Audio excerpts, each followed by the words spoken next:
안녕하세요. 오늘 딥다이브에서는 물리학의 아주 흥미로운 지점, 상대성 이론, 도플러 효과, 또 빛의 이중성, 이 사이의 관계를 좀 깊게 파고들어 보겠습니다. 특히 보내주신 자료에 담긴 좀 독창적인 아이디어인데요.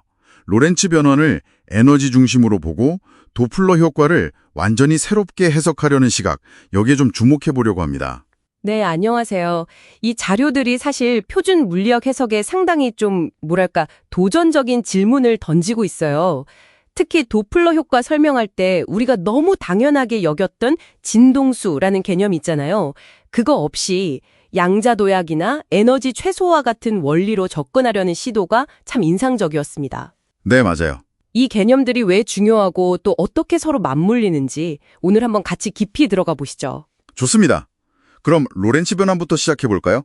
이게 변환 자체는 워낙 유명한 수학적 도구잖아요. 그렇죠. 근데 자료에서는 이걸 기존처럼 시공간이나 진동수 변환, 이게 아니라 에너지 변환으로 봐야 한다. 이런 관점을 제시하고 있어요. 이 해석의 전환, 핵심적인 이유가 뭘까요? 핵심은 그거 같아요. 빛의 입자성, 그러니까 광자를 다룰 때 기존 해석이 좀 가질 수 있는 모순, 이걸 피하려는 데 있는 것 같습니다. 아시다시피 광자는 분명 입자인데 이걸 진동수라는 파동 개념 중심으로 변환을 해석하면 설명이 좀 매끄럽지 않은 지점이 생길 수 있거든요. 아, 네네. 그래서 이 자료들은 로렌츠 변환이라는 수학적 틀은 그대로 쓰되 그게 기술하는 물리적 실체가 에너지 상태의 변화와 간섭이다. 이렇게 보는 거죠. 그러니까 에너지가 핵심이다. 이런 겁니다. 그렇군요. 그럼 그 관점에서 보면 상대론적 도플러 효과는 어떻게 설명이 달라지는 건가요? 보통은 빛의 도플러 효과, 광원이 다가오면 에너지가 높아지고 멀어지면 낮아지고 이걸 시간지연 효과까지 넣어서 설명하잖아요. 네, 맞습니다. 근데 여기서는 진동수 없이 설명한다고요. 그게 어떻게 가능하죠? 그렇죠. 표준 설명은 파동의 진동수 변화에다가 시간지연 효과를 더해서 설명을 하죠.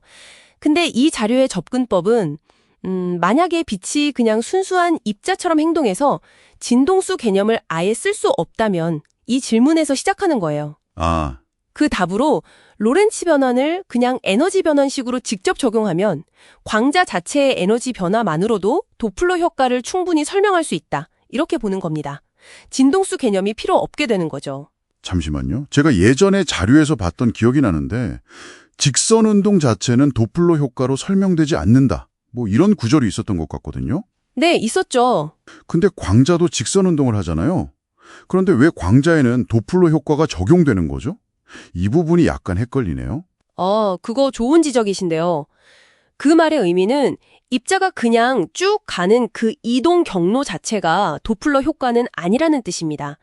도플러 효과라는 건 운동하는 대상이 방출하거나 반사하는 신호, 그게 파동이든 광자든 그 신호의 에너지나 진동수가 관찰자와의 상대 운동 때문에 어떻게 다르게 측정되느냐, 이걸 다루는 현상이거든요. 아, 측정될 때의 문제군요. 그렇죠. 그러니까 광자가 직진하더라도 그 광자가 가진 에너지는 관찰자와의 상대 속도에 따라서 다르게 측정되거든요. 이게 바로 에너지 관점에서의 도플러 효과인 거죠. 경로가 아니라 신호의 속성에 관한 이야기입니다. 그렇군요. 에너지 변화가 결국 관측 시점에서 의미를 갖는다.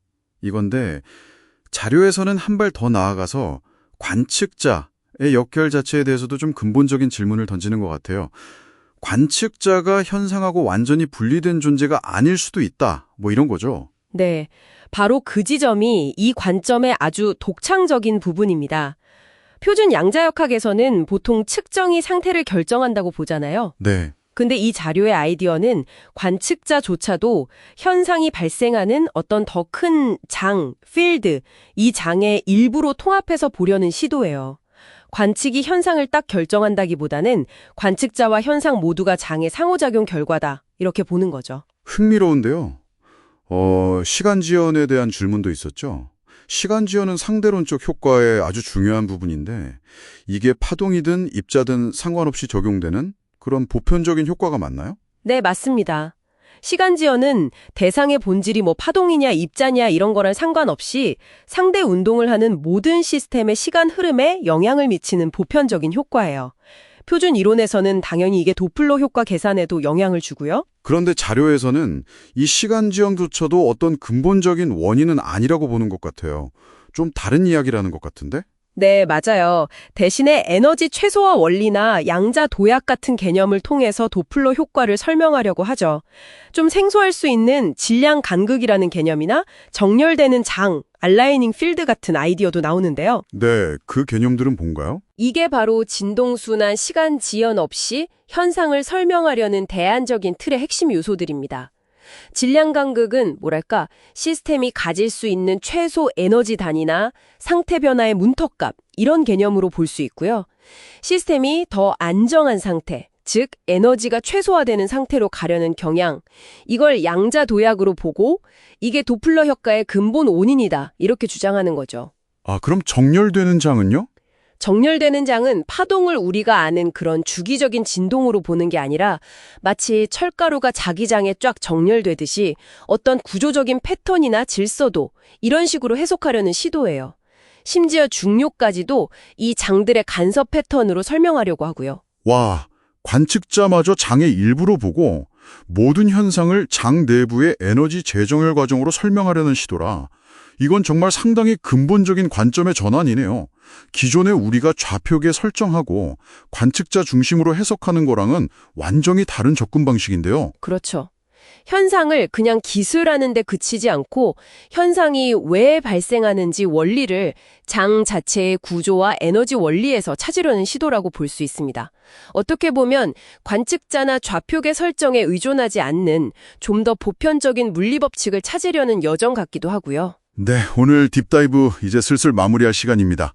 로렌츠 변환의 에너지 중심 해석에서 시작해서 진동수 개념 없는 도플러 효과 설명, 그리고 빛의 입자성에 대한 강조까지 보내주신 자료에 담긴 독창적인 아이디어들을 쭉 따라가 봤습니다. 시간 지연의 보편성도 다시 한번 확인했고요. 네, 특히 그 양자 도약이나 에너지 최소화, 그리고 질량 간극이나 정렬되는 장 같은 어찌 보면 좀 새로운 개념들을 통해서 도플러 효과뿐만 아니라 중력까지 통합적으로 설명하려는 시도가 아주 인상적이었습니다.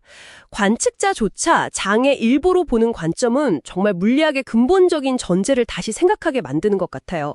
표준 이론과는 분명한 어떤 긴장감 같은 게 느껴지는 지점이죠. 맞아요. 표준 물리학의 설명 방식과 이 대안적 접근법 사이의 간극을 어떻게 메울 수 있을지, 혹은 이 새로운 시각이 앞으로 어떤 방식으로 검증되고 또 발전될 수 있을지 지켜보는 것도 상당히 흥미로울 것 같습니다. 마지막으로 이런 질문을 한번 던져보고 싶네요. 만약 이 아이디어들처럼 관측자가 정말 현상 자체의 일부이고 우주가 본질적으로 어떤 에너지 상태의 재정렬 과정으로 움직인다면요. 우리가 물리 법칙이라고 부르는 것들 있잖아요. 이게 어쩌면 독립적인 어떤 규칙이라기보다는 그냥 우주라는 시스템 자체가 가질 수밖에 없는 구조적인 제약이나 패턴, 바로 그것 자체를 반영하는 것은 아닐까 하는 거죠. 이 질문을 한번 곱씹어 보시면 더 깊은 통찰을 얻으실 수도 있을 것 같습니다.